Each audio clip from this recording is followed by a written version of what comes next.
puișorilor și bine v-am la un nou video blog. Ei bine, astăzi avem un invitat special și anume Ștefi, pe care ați mai văzut-o pe Salut! Am ieșit. Acum noi o să facem am-nam. Dar ceea ce Ștefi nu știe, ceea ce eu am pus la punct, voi pune pe clip o roată și gen, efectiv roata aia, o să pun pe roata să fie scris am și n-am și cine are, gen, dacă pică am și eu am mai multe amuri, trebuie să fac o provocare dată de celălalt și dacă, gen, eu am mai multe n-amuri, ai înțeles? Te-ai prins? Îți explic eu după mine. Ok, da. Deci fiți atenți. Astăzi am de ce să facem un am-nam pentru că mâine apare episod din Iani și japonezi, așa că O să filmez eu după aia. O să fiu trebuie să mai filmăm un clip. cameraman. Trebuie să mai filmăm un clip care o să apară joi sau vineri, când să-l pun pe bună, acolo, că nici eu nu știu. Joi. Hai că pun joi. Îl pun joi, deci aveți 4 zile videoclip consecutiv dacă clipul ăsta apare pe YouTube. Bă! Bun, gata, hai să începem. În 2 zile, mă! Hai să începem. N-am rămas corigentă. N-am. Era, dar nu am. Ce să... Am uitat. Am uitat. Nu vreau să mă Corigentă, ce? Când înseamnă să rămâi repetent, cum ar veni. Gen, la o materie, gen, rămâi repetent doar că la o materie. Am redublat o clasă, dar... Gen, să rămâi corigent că ai făcut un prost la o materie. Nu prea știi română, că am făcut un prost. N-am. Ok, n-am. Lângă tine, nu, glumesc. Cum să uit dragostea noastră? Dați-mă că stau palma. Cum să uit dragostea? Nu, stai, lasă. Cum să uit dragostea noastră, dragostea mea. Bun, Dar nu mă uitați că eu trebuie să beau. Bun, gata. Am judecat o persoană înainte de a o cunoaște. Da, am din... Am. Îi vedeți? Iată-l pe ăsta. Ăsta e verișor lui Ianis, tatăl meu. N-am dat recturi unor profesori. Bă, nu, dar dacă aș fi avut tupeul să le dau, le-aș fi dat cele mai mari recturi posibile de lume, dar nu am. N-am, niciodată. Dacă auziți muzică pe fundal, e cea mai muzică, dar din casă, când e sigură. Ca să n-am E fumat. din casa mea, tatăl meu. N-am fumat? N-am. Niciodată nu aș face. Niciodată n-aș face așa ceva. N-am avut primul sărut, nu. Ce, pe obraz sau? Pe buze, că e sărut. Niciodată. Și face la linge pe obraz.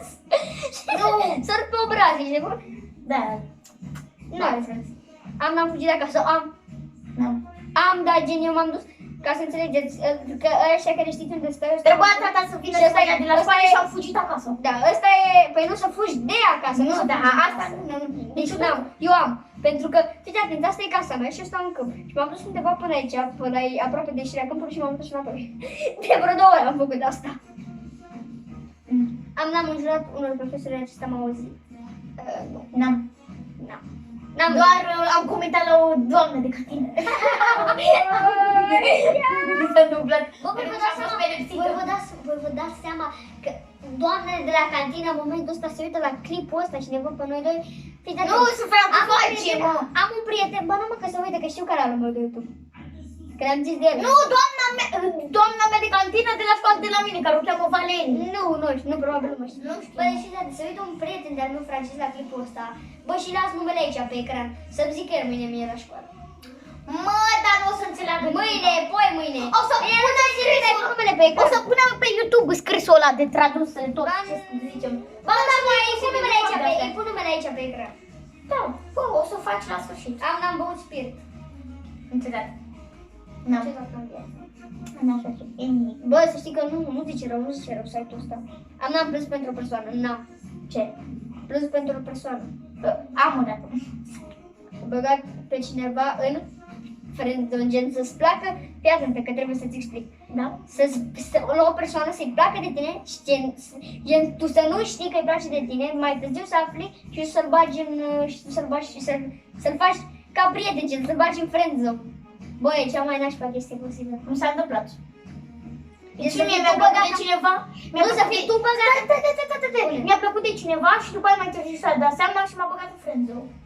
Și mi s-a părut foarte nașpa. Dar pe tine, dar tu ai băgat mi s-a întâmplat o singură dată. Tu ai băgat pe cineva în friendzone? Stai. Dacă zici bine... Bă, deci tu am. Mi-a plăcut de o fată Ți-a la plăcut noi. de o fată, i-a plăcut de tine? Da, o fată de la mine mi-a plăcut de mine și am Oh, băgat-o nu, în nu, friendzone. Am băgat-o în friendzone, dar după aia era cea mai Bă, bună. cea, prietena mea. întrebarea- Am băgat-o în friendzone. Întrebarea e, n-am băgat pe cineva în friendzone? Da, am. Am, o pentru dată. că o să zic eu nu știu pe cine am băgat în friendzone după clipul ăsta, că am băgat foarte multe fete în friendzone, credeți-mă. Toate fetele care te-au plăcut le-ai băgat în Bă, aveam o fată care îmi spunea că trimite minuturi ca să fim împreună și am băgat-o nici în friendzone am băgat, am dat bloc direct, ștergere DM, am ieșit după Instagram, o săptămână n-am mai intrat pe Instagram, ești de bun? Bun, gata. Da. O să se Puteai să schimbi numele. Da, o să se poate de pe 15 minute. Am crash, am. Adică nu crash, Știi, înseamnă cuplu. Nu înseamnă crash, înseamnă că n-ai. Da, deci n-am. Am probleme cu profesorii. N-am. N-am. Să zicem, dacă în caz că se uită cine nu trebuie la clipul ăsta. Am dat foc la ceva. Clar. Am cu prietenii mei, aveam un prieten de-al meu chibrite și dădeam foc mai de mult. Acum o săptămână. Ok. Luam chibritele și Am râs atât de mult într-un local și toată lumea a început să se vorbesc la mine. Bă, da, sincer, da. Am eu. N-am leșinat vreodată. Eu la 2 ani am leșinat, eram cu căruțul meu. Da, mi-ai explicat. Da, i-am zis, cu căruțul meu la 2 ani, eu și cu verișoara mea. Ți-a dat cineva cu piatra în cap și... Nu m-a dat nimeni cu piatra în cap, nici nu ai înțeles. Am mers cu căruțul, ne-am dus într-o piatră, ne-am dus, am avut și căruț, clar. Și m-am dus direct în cap, eu am leșinat, bubu, am rămas acolo. Ești nebun, așa era, să mă bată tata, eu nici nu mai țin minte cum era, că eu leșinam. Eu n-am, niciodată n-am leșinat. Și atât în momentul ăsta a căzut aspiratorul. Deci, revenind, niște probleme tehnice. Deci fiți atenți. N-am făcut o farsă cu melodii de mersuri, lyric prank. Nu. Da. Eu da. Cine se uită la mine pe canal știe? Cine, mă? Domnul care se uită la mine pe canal știu că eu... la ureche. Am făcut un lyric prank pe canal unui prieten de-al meu. Nu știu. Nu te uita, normal că nu te uiți la mine, te uiți doar la ea și japonezi. Am înjurat în biserică, Dumnezeu să ierte pe aia care au înjurat în biserică, că eu n-am înjurat. N-am cântat pe stradă în timp ce mergeam.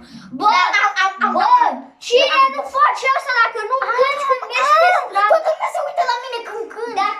Dacă nu cânti când mergi pe stradă, ești degeaba în viața ta, ești nebun. Ui, dragă. Da, de data asta are drept. Când Niciodată n-are dreptate, dar e prima oară. Fii atentă. Să fac ceva pe clip. Da!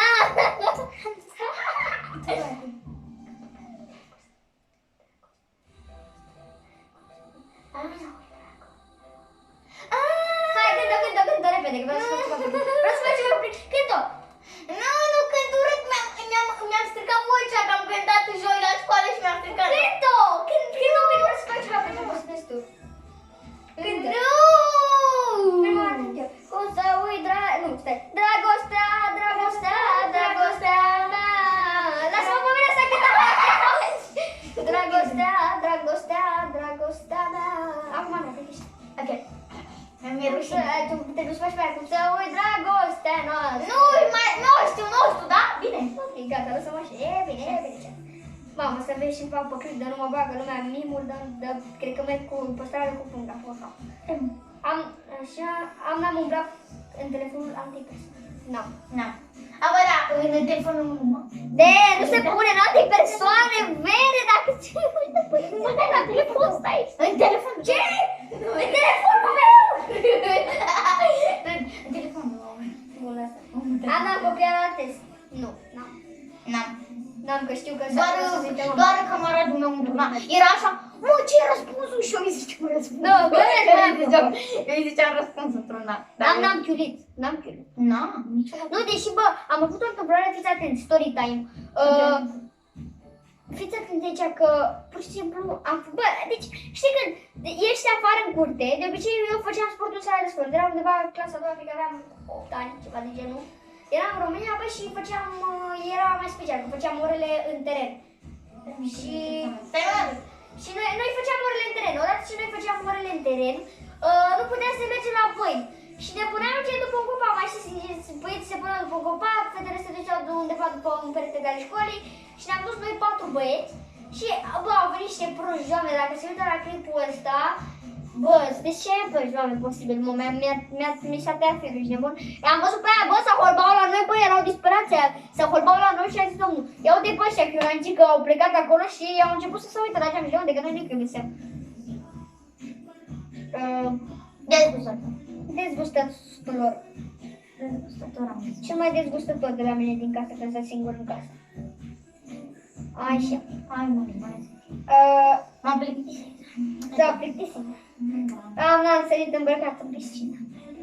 Bă, N-am. da. N-am, dar dacă sunt udă pe haine nu pot să stau. Nu pot să stau udă cu haine de pe mine. N-am intrat niciodată cu haine. Hai.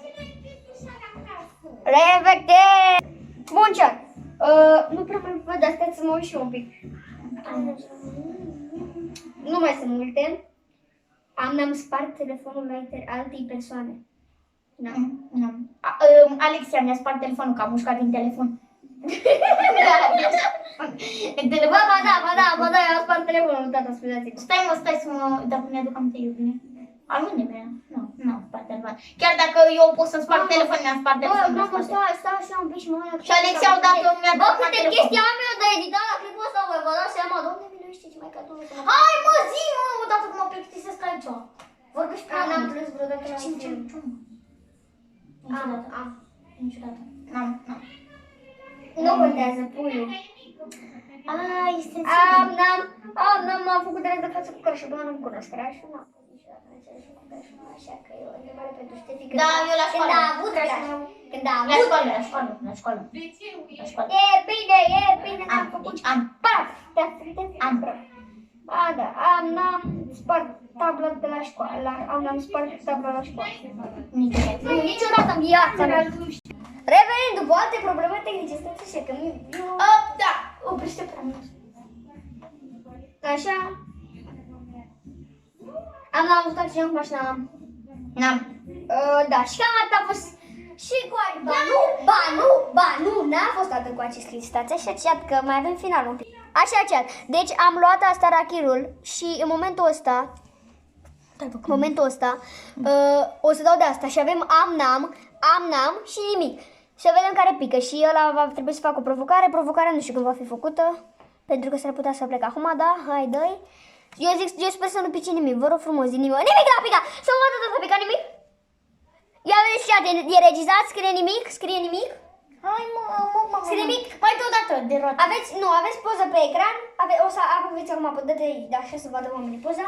Aveți poza asta pe ecran și cam atât puiul, să mă credeți și voi, adică nimic scrie aici, pe bune de întors. Așa, cam atât a fost și cu acest clip. Nu uitați să vă uitați aici și apăneți că apare mâine, că dacă nu apare mâine, suntem care peste. Facem videoclipul astăzi. La mine. Deci, 3, 2, 1 și... Pa!